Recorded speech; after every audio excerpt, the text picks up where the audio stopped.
The generic geriatric cyclist.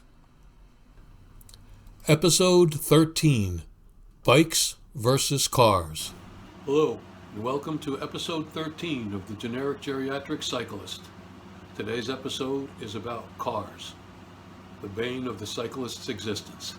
My ire is not aimed at all drivers. Most drivers recognize cyclists as they do any other vehicle on the road and treat us with respect and keep us safe. Thank you for doing that. But there's a percentage of drivers, a small one I hope, that make our lives miserable. They seem to think that we don't belong on the roads, and they'll do everything they can to make us feel uncomfortable and unsafe. They'll cut us off with turns that come right in front of us and we can't even stop. They'll open their car doors without looking to see if we're there, and will pass us within an inch of our shoulders. I acknowledge that some cyclists don't obey the rules of the road, and I'm not going to come and talk in their defense, but that does not justify the lawlessness of drivers.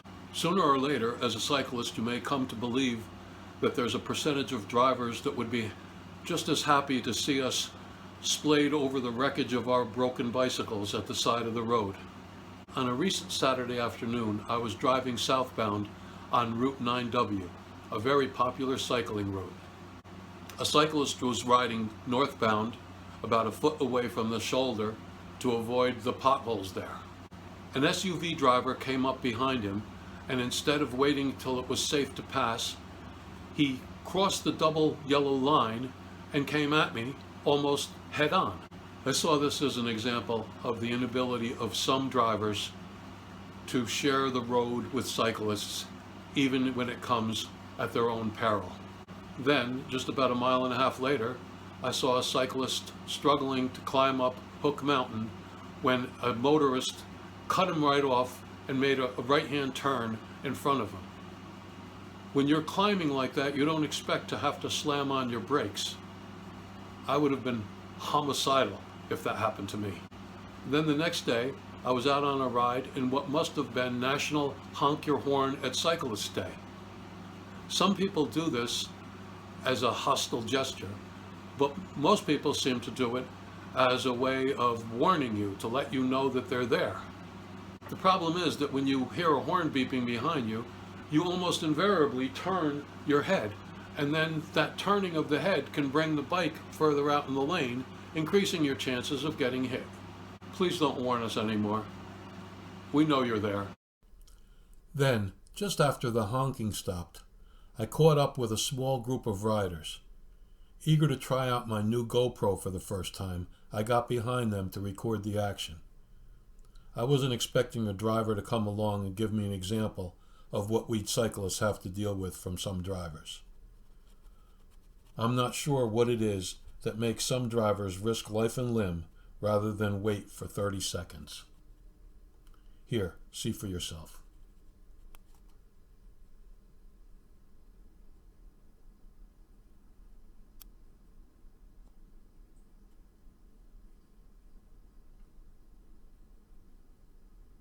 So that was just a random 24 hours in the life of a cyclist. I guess you can't blame us for thinking that people might be just out to get us. Our presence on the road may come as a nuisance to some drivers, but for us, their bad driving behaviors are an existential threat.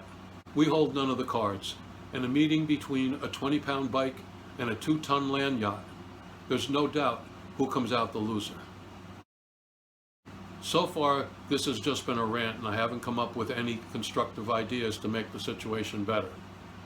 But now I'll give you 3 things that we could do to make things a whole lot better for cyclists. First, the rest of the English-speaking world has put the 3-foot rule into law. Actually, it's the 3-meter rule, so it's closer to 4 feet. In the USA, the 3-foot rule is law in some states, but not in all. We need to adopt and enforce this practice everywhere. Using what's called the Dutch reach is a way to stop another common accident. It keeps your eyes in a much better position to see a cyclist passing. You simply open the car door with your opposite hand. Next, we need an all-out awareness program to prevent the right hook, the most common form of car cycling crashes. The fact that it is the most common form is proof that drivers are often oblivious to cyclists. So that wraps it up for now. So long now, and please be safe out there.